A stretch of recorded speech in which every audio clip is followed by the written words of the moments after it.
अल्हम्दुलिल्लाहि वकफ़ा वस्सलातु वस्सलामु अला सय्यिदिल अंबिया अम्मा बाद औज़ु बिल्लाहि मिनश शैतानिर रजीम बिस्मिल्लाहिर रहमानिर रहीम हत्ता इज़ा आतौ अला वादिन नमली क़ालत नमलतु या अय्युहन नमलु उदख़ुलू मसाकिनकुम ला यहतिमन्नकुम सुलैमान व जनूदुहु वहुम ला यशऊरून।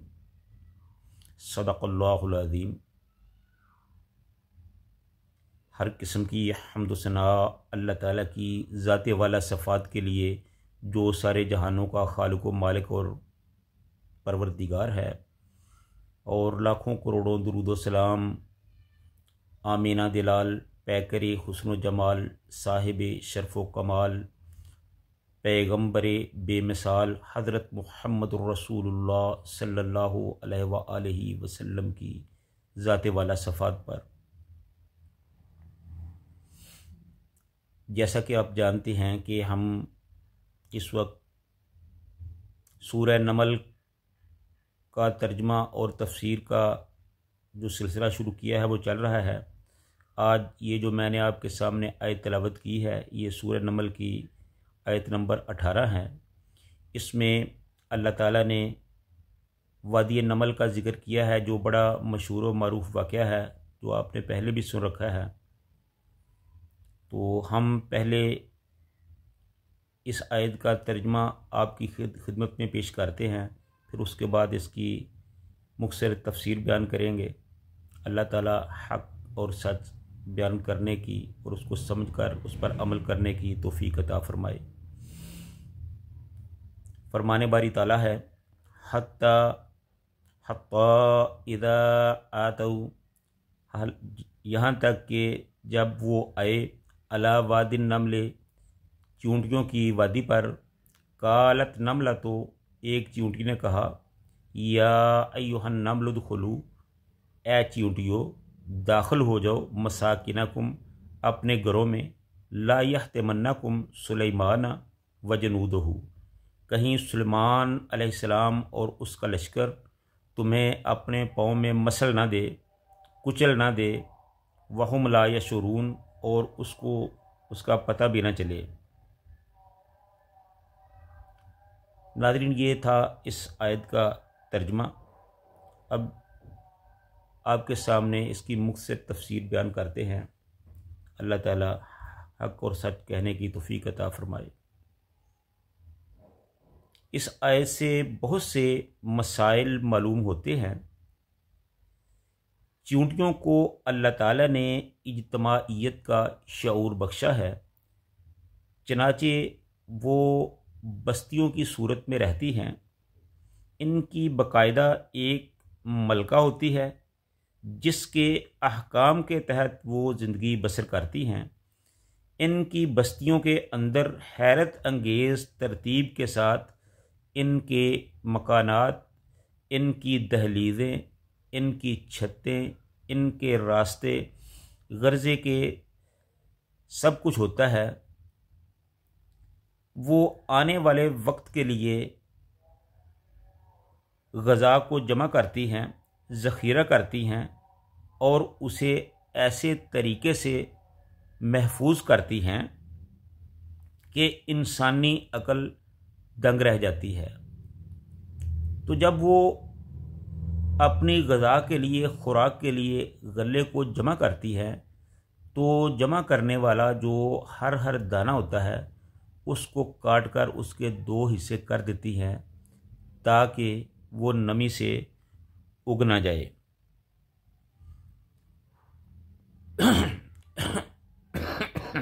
और फिर इनके इंतज़ामो इंसराम का ये आलम है कि उन्होंने अपने इस ज़ख़ीरे के लिए बाकायदा पहरेदार, लड़ाका दस्ते, ख़ुराक जमा करने वाले और सफाई करने वाले, गर्ज़ हर तरह के मजमूए होते हैं। इनकी ज़िंदगी पर मुस्तकिल किताबें लिखी जा चुकी हैं। ये उनकी चींटियों की ज़िंदगी का एक मुश्किल बाब है जो मुअर्रिखीन ने, मुफस्सिरीन ने लिखा है। ये वादी जिस पर से सुलेमान अलैहिस्सलातु वस्सलाम गुजरने वाले थे, ऐसी ही वादी थी जिसमें चूंटियों की बस्तियां थीं। अल्लाह ताला ने तो इनका महल वकूफ़ बयान नहीं फरमाया और ना ही हदायत के मकसद के लिए इसकी कोई ज़रूरत है। अलबत्ता मुफस्सिरीन ने अपने तौर पर इसमें बहुत कुछ लिखा है। कोई इसे वादी शाम में बयान करता है, कोई ताइफ की वादी कहता है। असल मकाम कोई भी नहीं जानता और ना जानने की ज़रूरत है। सुलेमान अलैहिस्सलाम के इस वादी के करीब आने पर एक चींटी ने कहा कि ए चींटियों, अपने घरों में दाखिल हो जाओ। इससे मालूम हुआ कि इस बज़ाहिर हकीर सी मखलूक का एक फ़र्द अपनी सारी मखलूक के लिए कितना फ़िक्रमंद है। ये ज़िंदा कौमों के लिए एक लम्हा फ़िक्रिया है।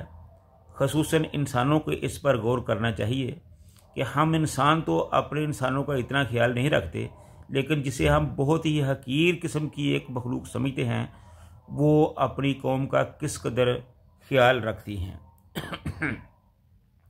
और ये ज़िंदा कौमों की अलामत है कि जब जो ज़िंदा कौमें होती हैं, बाशऊर कौमें होती हैं, वो सिर्फ़ अपने लिए नहीं बल्कि अपनी कौमों के लिए ज़िंदा रहती हैं। जब किसी कौम के अफराद सिर्फ अपनी ही फ़िक्र में पड़ जाएं, तो इस कौम को ज़िल्लत और बर्बादी से कोई चीज़ नहीं बचा सकती, जैसा कि इस वक्त उम्मत मुसलमा का हाल है कि हर बंदे को, हर फ़र्द को अपनी अपनी पड़ी है। ना कोई अपनी कौम का सोचता है, ना वो अपनी मिलत का सोचता है, ना अपने मज़हब का सोचता है। सिर्फ नफ्सो नफ्सी का आलम है, अपने ही बारे में सबकी सोच है और अपने से आगे कोई सोचने के लिए तैयार नहीं है। इसमें सुलेमान अलैहिस्सलाम और उनके लश्करों की तारीफ़ भी है कि वो जानते बूझते कभी किसी के साथ ज़्यादती नहीं करते। हाँ, अलबत्ता ला इल्मी में उनकी यलगार में कोई कुचला जाए तो वो अलग बात है, इसके वो गुनाहगार नहीं है।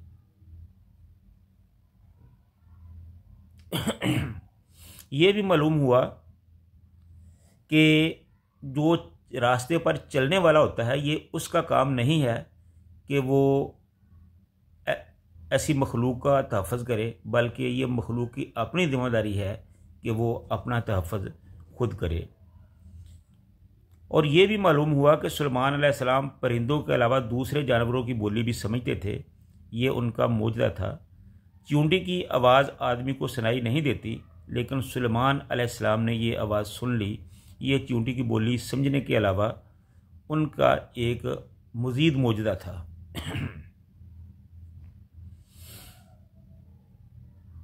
इसके अलावा भी सुलेमान अलैहिस्सलाम को अल्लाह ताला ने बहुत से मोजज़ात से नवाजा था। तो यहाँ से इंसान के लिए भी बहुत से सबक हैं कि एक ऐसी मखलूक जिसे हम अपनी नज़रों में बड़ा ही हकीर समझते हैं, वो किस कदर नज़्म व ज़ब्त की पाबंद है, किस तरह अपना और अपने कौम का ख्याल रखती हैं, किस तरह वो एक तंजीम के तौर पर अपने हकूक़ का ख्याल करती हैं। तो लिहाजा इंसानों को भी चाहिए कि वो बिलउला इन चीज़ों का ख्याल रखे, क्योंकि इंसान अशरफुल मखलूक़ात है। उसको ज़्यादा ज़रूरत है कि वो अपने इर्दा गिर्द का ख्याल रखे, वो अपना भी तहफ़्फ़ुज़ करे, अपनी कौम का भी तहफ़्फ़ुज़ करे और जहाँ वो रहता है वहाँ के हालात का भी वो जायज़ा ले। तो इसलिए हमें भी अपनी ज़िंदगी को एक नज़्म व नस्क के तहत ही गुजारना चाहिए। कुरान ने हर मामले में हमारी रहनुमाई फरमाई है, तो हमें चाहिए कि हम हर मामले में कुरान पाक से रहनुमाई हासिल करें और अपनी ज़िंदगी को अल्लाह ताला के असूलों के मुताबिक गुजारें। व आखिरु दावाना अनिल हम्दुलिल्लाहि रब्बिल आलमीन।